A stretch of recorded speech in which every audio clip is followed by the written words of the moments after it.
for joining us today.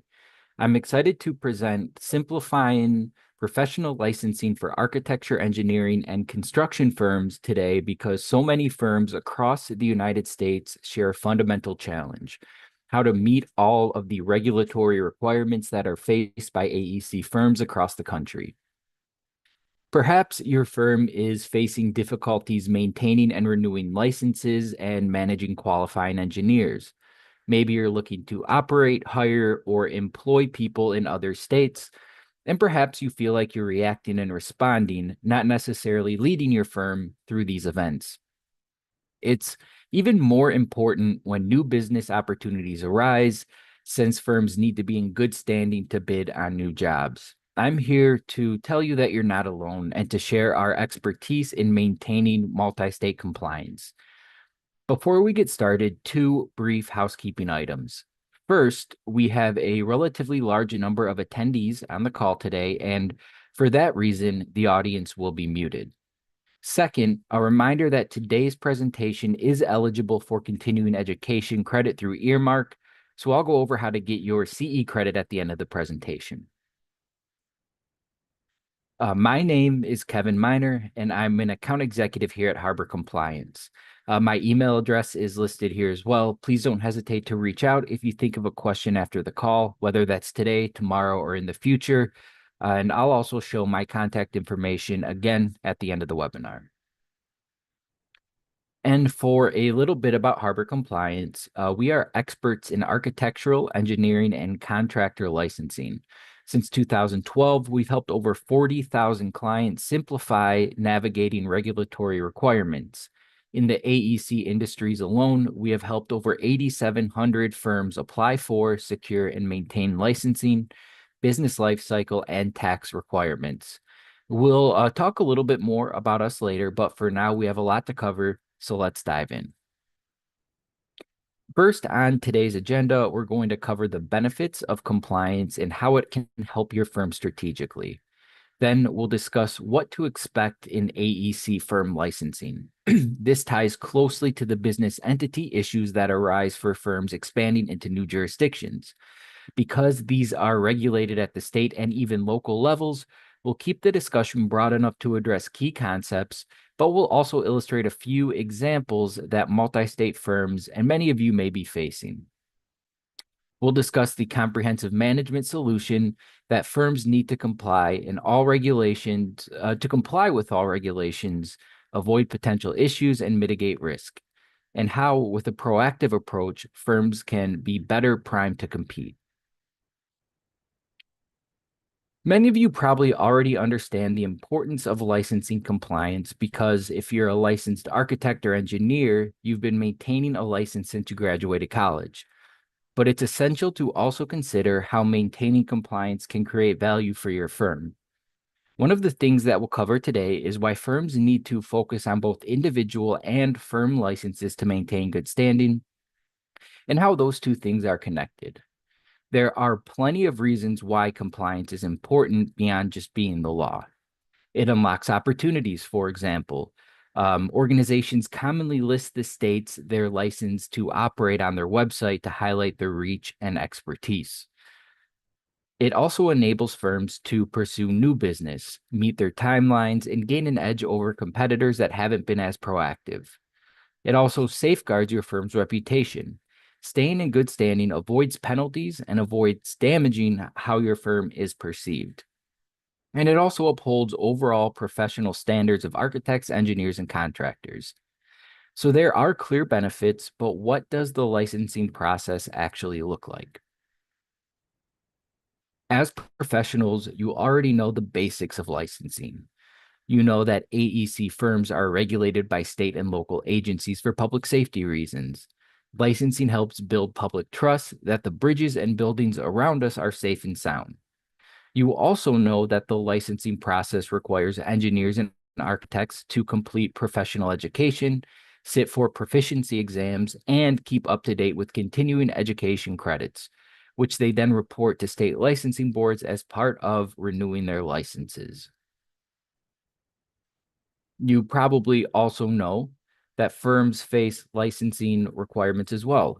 before companies can apply for these licenses, known as certificates of authorization, they need to ensure that their legal entities meet certain requirements around naming, business structure, and ownership. Once these prerequisites are met, the firm then has to register their legal entity with the Secretary of State, and importantly, has to select at least one qualified individual as professional in responsible charge, also known as a qualifier, when applying for an AEC license. From that point, both the firm and the individual need to renew their licenses regularly, and the legal entity needs to maintain registration with the Secretary of State or local equivalent. The link between the qualifier licenses and the firm's certificate of authorization is absolutely key. If the qualifier fails to maintain their license, it puts the entire firm's ability to transact business in that jurisdiction at risk. Something that's vital to recognize is that even though each state might have its own unique requirements, which we'll dig deeper to a little bit later, they don't exist in a vacuum. In fact, nearly every licensing board asks about legal and financial penalties that occur in other states. That means that if you fail to complete your regular licensing requirements in one state, the damage can spread to everywhere where you do business. In other words, when you lose good standing in one state, you might lose your eligibility to apply for licenses elsewhere. Now, I'd like to start on the 4 most common challenges that we see in managing AEC licenses. These challenges are managing qualifiers, securing new licenses, managing renewals, and monitoring changes to requirements. Let's dive right in with managing the individual licenses of the professionals tied to your certificates of authorization. These are referred to by a lot of different names, such as professionals in responsible charge, managing agent, qualifying professional, etc. For simplicity, we'll use the catch-all term of qualifiers. A qualifier is the licensed individual designated on your firm's license as being responsible for the firm's work within that state. As the saying goes, theirs is the license on the line. Managing qualifiers is critical for businesses because, as we just outlined, the licensure of these individuals directly impacts the overall standing of the firm's license. This quote from the state of Illinois illustrates just how important this is. The design firm will become inoperable for all professions if the license of even one managing agent becomes inactive or not renewed. That is why it is essential to be on top of every single license for the qualifiers at your firm. In most states, without a licensed qualifier, the firm's initial license application will be denied. Also, any change in the qualifier's information or a change in a qualifier altogether must be reported within a short period of time. That's usually within 30 days, but in some states, it can be as few as 10. Now, we know that changes in qualifiers can happen for all kinds of innocuous reasons, such as an individual moving home address. They can also happen for more significant reasons, such as an individual departing the firm through retirement, resignation, or even winning the lottery. Whether these changes are sudden or expected, firm management needs to be ready to update the state licensing boards. If an existing qualifier leaves and no one holds the proper state license, someone may even need to have to sit for the exam.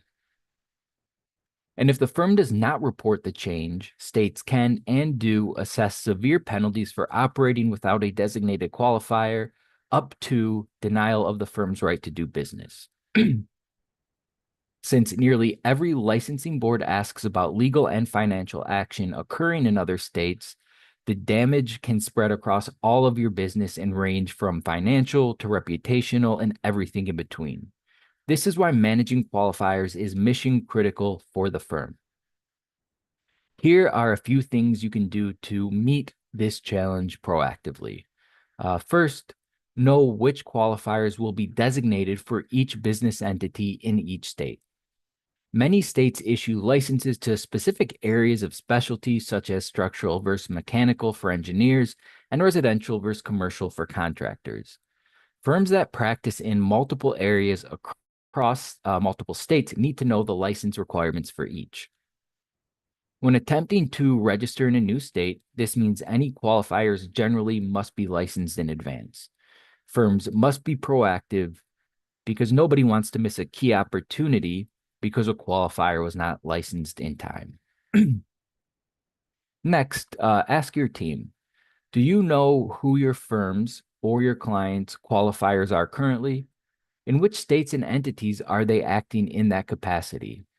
If that person leaves the firm tomorrow, who could fill the role within just a few weeks or even a few days? Answering those questions will identify any gaps that you need to address. Lapsed licenses may incur penalties to reinstate, so it's better to tackle these types of issues head on. Once your licenses are in order, work to identify individuals who could step in as a replacement qualifier. Firms should work towards having a contingency plan, especially in key jurisdictions. And you must also consider the state processing times. We'll talk more about this, but you probably already know that licensure involves multiple agencies. Many licensing boards have only a handful of staff or meet on an infrequent basis, such as monthly. Expediting an application simply may not be possible regardless of who handles the submission. The state of New York, for example, can take upwards of 4 months to approve the formation of a design professional corporation, and that's assuming everything was submitted in exact accordance with the state's rigorous standards. As a result, management must take a significantly longer-term view with respect to licensing. Compliance becomes integral to the firm's ability to pursue out-of-state opportunities as well as to maintain the right to practice on an ongoing basis. It is simply not possible to react and attempt to pursue licensure in response to an opportunity because most times that opportunity will have passed. Finally, much like managing firm licenses, firms need to invest in a way to manage their qualifiers. An ideal solution includes software to track qualifier information across states, giving management immediate visibility into who is licensed where, and producing an actionable list of tasks whenever a departure occurs or is imminent. The next area I want to dig into is applying for professional licensure in the first place. There are over 800 state and local licensing requirements across the U.S. Researching and understanding the varying requirements for each license type in each jurisdiction is a massive challenge. Each state may have business and licensing regulations with certain prerequisites involving firm licenses, individual qualifier licenses, and entity registration. It's important to understand the order in which license applications and supporting documents must be submitted. And not only do you need to apply for and secure these licenses, but you also need to communicate them to the rest of your firm. The marketing team wants to submit bids, but they can't bid in states where the firm isn't yet licensed.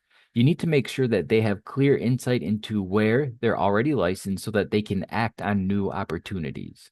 Similarly, human resources might want to hire employees in a new state, but they don't know whether the firm is already licensed there, so they might miss out on highly talented candidates.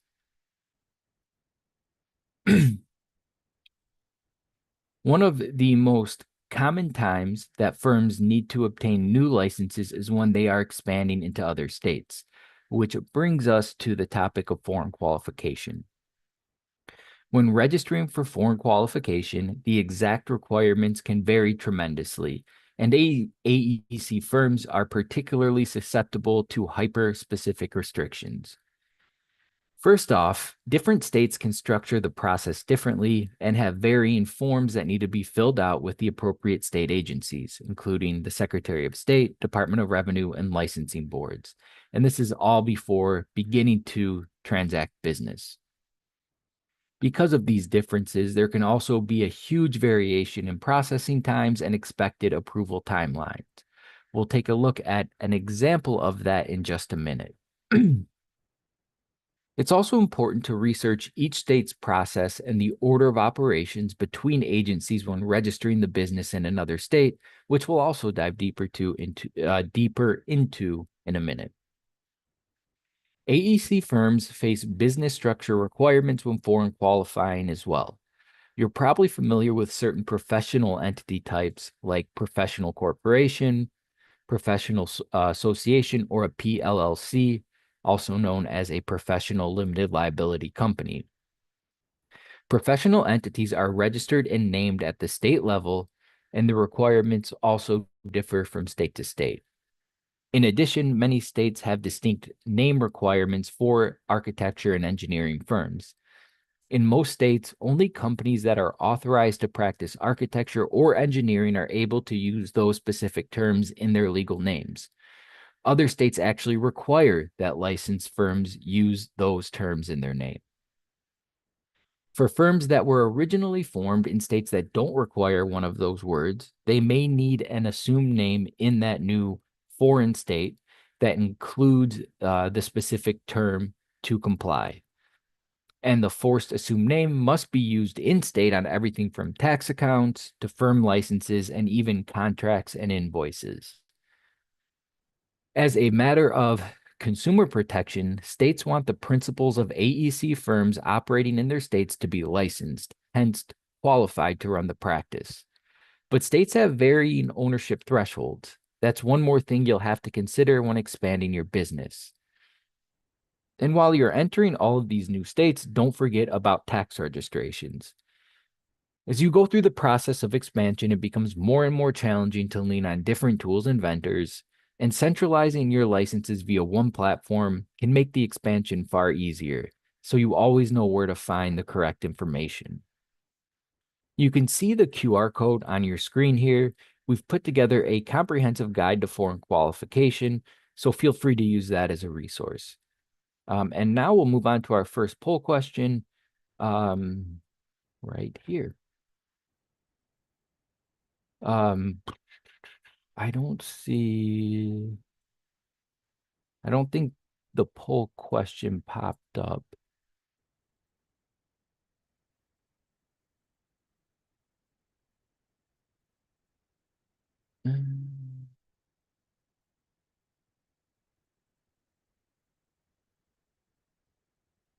But having issues with bringing up the poll question. So we will just move forward. So now we'll focus on understanding the order of operations. As I alluded to earlier, firms need to fully understand the order of entity structure, naming, and ownership requirements before attempting to register or pursue licensure in a new state, because the order of operations between state agencies varies. In some states, like New York, an engineering firm actually has to begin the process of licensure with the state education department before it registers with the Department of State. But in others, like South Carolina, the entity registration happens before the firm applies for its license. And in most states, at least one qualifier must first have their individual professional license. With all of these different requirements and restrictions, many firms end up creating new entities for their work in different states. That can allow them to better meet the structuring and naming requirements for each jurisdiction. The downside of that is each entity has its own BOI filing requirement, so creating entities creates additional reporting on that side of life. For those who aren't already aware, the federal government is now requiring all business entities to file information about their beneficial owners as part of the Corporate Transparency Act.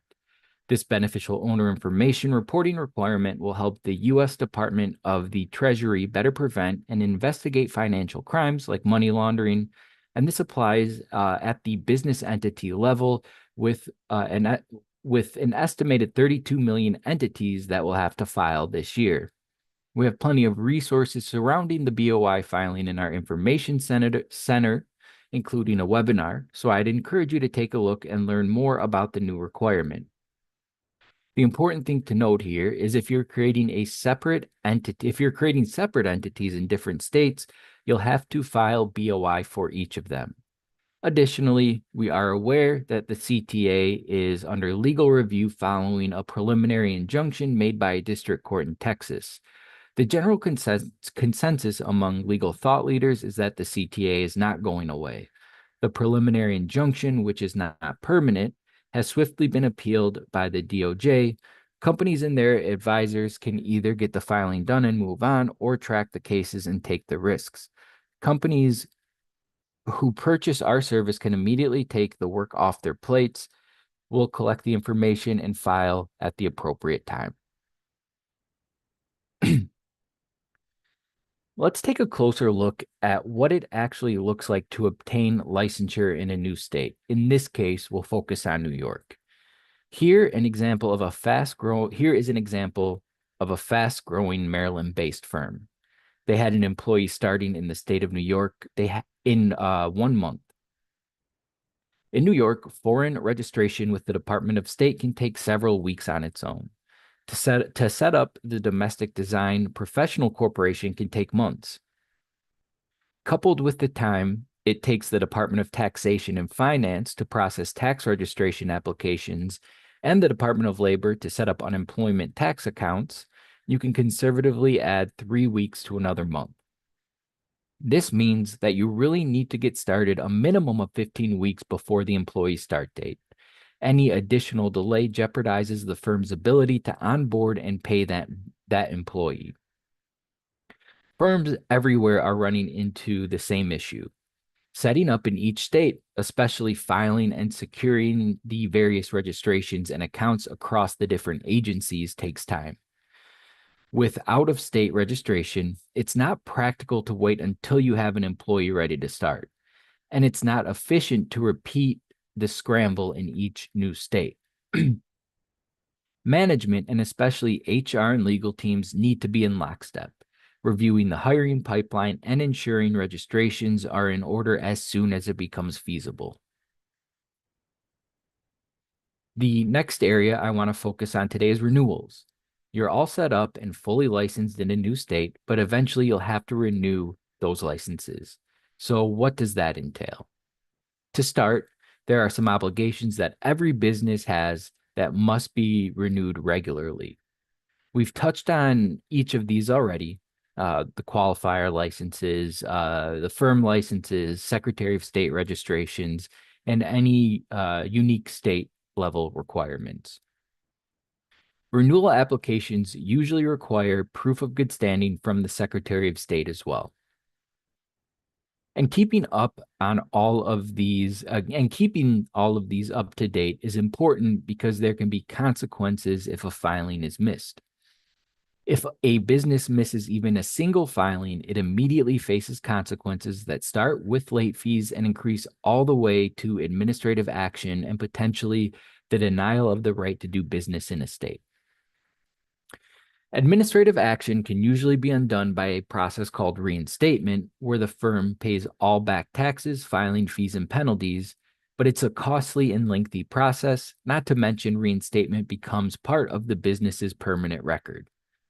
Sometimes firms that have an entity that no longer operates in a state, sometimes firms have an entity that no longer operates in a state, so they decide that they don't want to pay the fees or keep up the obligation to maintain it.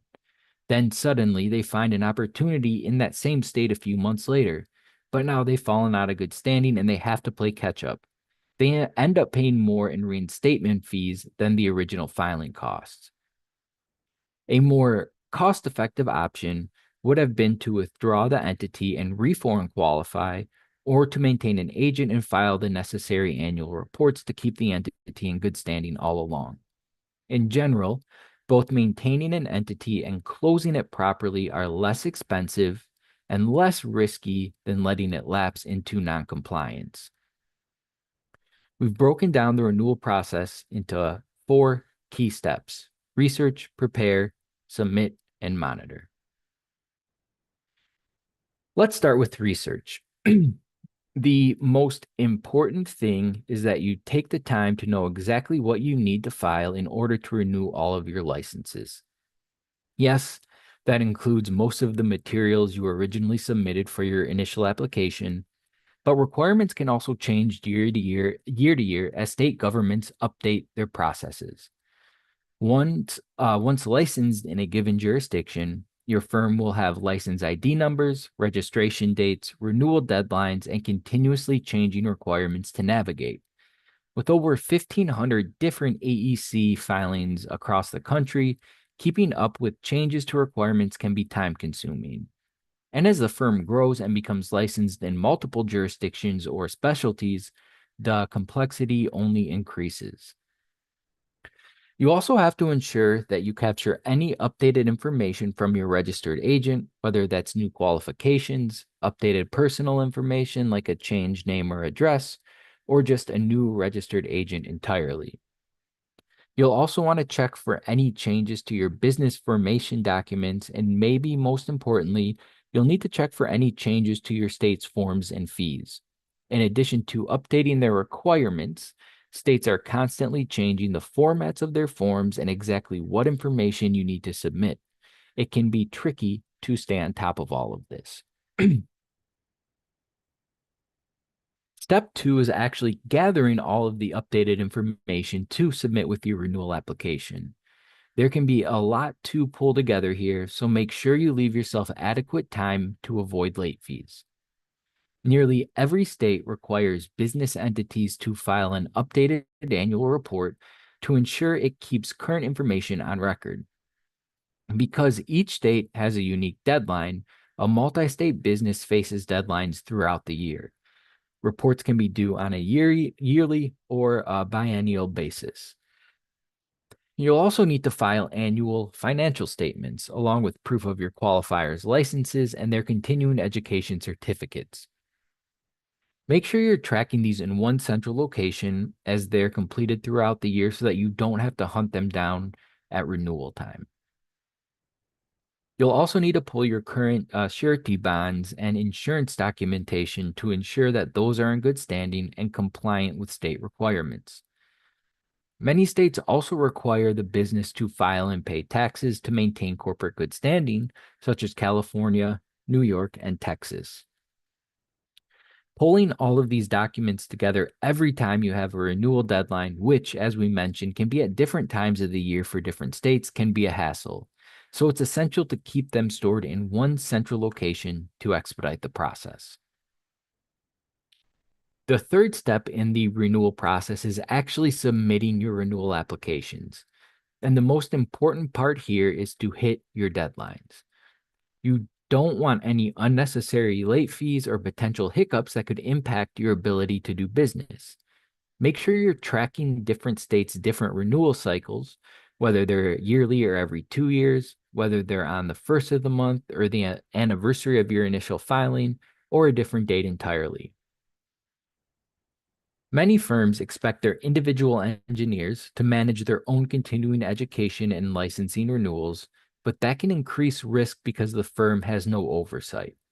Because even a single lapsed license from a qualifying engineer can have major consequences, the firm should invest in a solution that, at a minimum, gives management direct insight into the status of their practitioners in any state and at any time. Finally, be aware that the more jurisdictions you expand into, the more complex and time-consuming this process can be. Be sure you're allocating the proper resources and implementing the right systems to streamline it. Relying on spreadsheets and manual reminders runs the risk of a critical lapse, leading to direct financial penalties. More importantly, it risks a gap in the ability to operate and secure new business. Finally, once you've finished your renewal application and it's been approved, you still want to monitor for any changes. As mentioned, state legislatures are always passing new regulatory bills and department level changes. It's vital that you stay up to date, which can be a bit overwhelming if you're in multiple states. Some states also require that you file immediate updates to your license if certain events occur. For example, I mentioned earlier that a change in qualifier requires an updated filing, typically within 30 days, but sometimes as quickly as 10. You need to make sure you know exactly what events will trigger maintenance filings in each state so that you don't miss any deadlines. You also have to ensure that you're maintaining good standing with the Secretary of State and the Department of Revenue in each state. That means staying up to date with taxes and fees, maintenance filings, documentation, and more. As mentioned earlier, many licensing jurisdictions stipulate that the business maintains internal records and follows certain governance or ownership requirements. These may or may not need to be reported on a license renewal application, but most licensing agencies have the authority to enforce and penalize governance violations. We have one customer who's headquartered in Texas, but they now operate 23 wholly owned subsidiaries across 9 states. As they expanded, they found that some subsidiaries weren't keeping their compliance data well organized, and their executive administrator was spending more time on license filings than her primary job responsibilities. Once they switched to our centralized platform, they were able to automate renewals, reporting, and regulatory tasks and track updated requirements easily. To recap, there's a lot to keep track of, especially if you're doing business across multiple states. As you can see on this slide, there are 800 plus AEC licenses, more than 1,500 AEC license filings, more than 2,000 US filing authorities, 20,000 plus unique filings, which include Secretary of State, licensing, and tax-related filings, and more than 50 continuing education requirements. To best keep track of all of these changing requirements, we recommend a few best practices. First, be sure to conduct a review each year. This isn't just a review of your documentation and business information, it's a review of your internal processes. You should be looking regularly to see how you can better manage your internal records to make sure that you're ready to file quickly when the time comes, and also that the appropriate members of your team have access to your latest licenses and upcoming deadlines. Second, make sure to incorporate new requirements into your licensing and compliance management system. As those requirements change, manual systems like spreadsheets can quickly become outdated, so you'll need to update them on a regular basis. Finally, allow ample time to complete new applications and filings. If there's one thing that you should take away from this presentation, it's that this process takes more time than you initially think, so you should never wait until the last minute to start the renewal process. At this point, we've covered key licensing, entity, and tax issues both as concepts and in example forms. Let's now talk about specific ways a firm can navigate this regulatory environment. It all starts with a proactive and comprehensive system for compliance. As you'll see, it involves a top-down strategy as well as the right people, process, and technology to execute. These are key components of what a proactive compliance system might include. Establishing a system for business information and records. This should track entity, tax, and licensing data, help manage corporate tax and licensing filings, help maintain registered agents, and offer timely notification for key staff. You should also have command of renewals of firm and professional individual licenses. This should incorporate CE requirements and certifications, and should also define internal roles and processes. To be clear, every firm is unique. What we share here in general is general in nature and based on our extensive experience working with organizations of all sizes. But we encourage you to take these ideas back to your management team and legal counsel in order to shape your overall compliance program.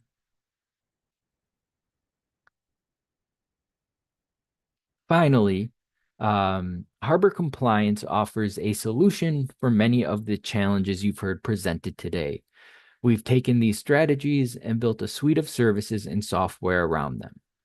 We've built cloud-based compliance software and continuously maintain a database of nationwide requirements. It keeps everyone in your organization up to date on your registration status in each state, and it provides a secure, efficient, and effective way for your organization to maintain and access essential compliance information. Of course, organizations that register in multiple states and have multiple entities gain additional value. Access to our software is available as part of our managed services or as a standalone solution. There are 4 purpose-built modules: License Manager, Entity Manager, Tax Manager, and Records Manager. And also, we introduced an AI search tool earlier this year as well. So when we talk about needing a single place to manage registration data, records, and reporting deadlines, our software modules do just that.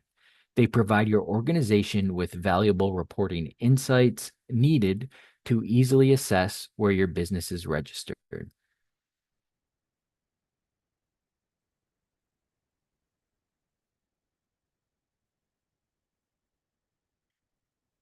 At this point, we want to thank you for joining us today. As I mentioned at the start of the presentation, today's session is eligible for continuing education credit through Earmark. You can use the QR code on your screen now to download the Earmark app. And after the session concludes, we'll email out a 5-question quiz. Once you complete the quiz, you'll receive your CPE certificate. At this point, we want to thank you for joining us today and offer you a free Harbor Compliance Score where we will verify your compliance status for the various business entities you have set up nationwide. If you are interested in getting a free Harbor Compliance Score, please let us know in the chat box or reach out to us after the presentation. Thank you again for joining us today and enjoy the rest of your week.